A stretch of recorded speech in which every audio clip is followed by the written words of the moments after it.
Hello mummy, म चाहिँ आज तपाईलाई एक कुरा सोध्दैछु। अब भन्नु होला है। ल ल तपाईँ यहाँ के गर्न आउनु भएको पहिला त्यो भन्नुस्। म जिउलामा सने साग टिप्न आएको। हजुर। अनि यस्तो हुन्छ। सल्या साग खासमा के कारणले तपाईँ गिर्नसको साग नखाएर सल्या साग किन खानु चाहनु भयो? यो सागले रतन्डो हटाउँछ। हजुर भिटामिन ए पाइन्छ। प्रेसर हाई भएको मान्छेलाई लो बनाउँछ। काहीँ खोज्न जानु पर्दैन, त्यसै कारणले म आफ्नै जिउलामा आएको।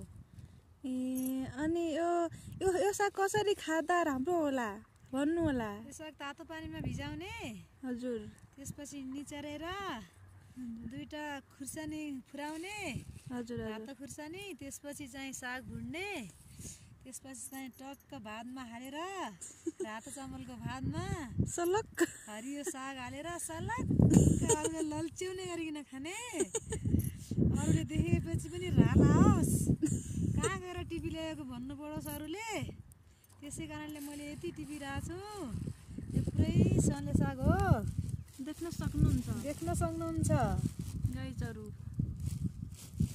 हामीले तपाईहरुको माझमा अर्को एउटा नयाँ चीज ल्याएको छौं, कुकुर।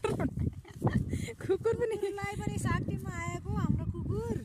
त्यो मान्छे जस्तै छ। यसको नाम टोनिज हो, टोनिज। यो चाहिँ